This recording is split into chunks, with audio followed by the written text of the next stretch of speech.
Kebakaran hutan dan lahan melanda kawasan perbukitan Pulau Batoa, Polewali Mandar, Sulawesi Barat.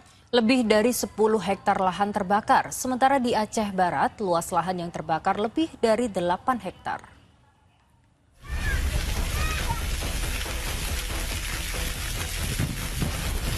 Api melalap hamparan rumput ilalang kering, semak belukar hingga lahan perkebunan milik warga di kawasan perbukitan Pulau Batoa, Kabupaten Polewali Mandar. Titik api pertama kali muncul di kawasan perbukitan yang berbatasan dengan Kampung Timorang, Dusun Lendang. Kemudian merambat ke wilayah Dusun Kapejang akibat tiupan angin kencang.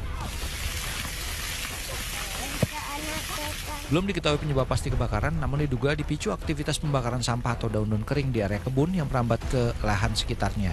Diperkirakan 10 hektar lahan yang terdampak. Meningkatnya intensitas kobaran api membuat warga di 2 dusun sekitar lokasi kebakaran memilih bersiaga. Mereka berupaya memadamkan api dengan peralatan seadanya. Di Pulau Batoa ini sering terjadi kebakaran begini karena pengaruh cuaca kemarau dan banyak juga pohon-pohon yang kering yang gampang terbakar. Sehingga sering terjadi setiap tahunnya seperti ini.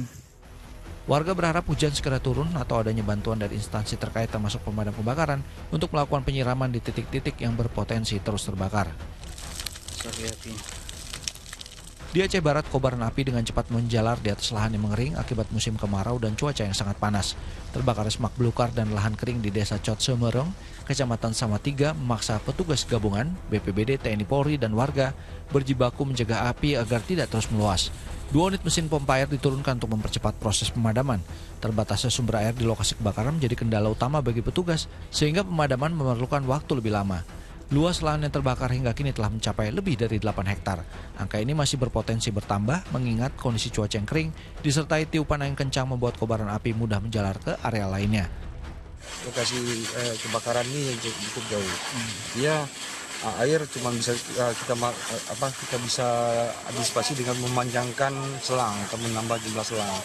Namun tentunya ini juga cukup repot karena mesin-mesin lain juga tidak maksimal karena selangnya salah satunya di wilayah ini itu hampir jarak 800 meter kita harus dari sumber air ke lokasi terbakar. Petugas masih terus berupaya melokalisir titik-titik api yang tersisa agar kebakaran tidak meluas ke kawasan lain. Tim MTek Media melaporkan.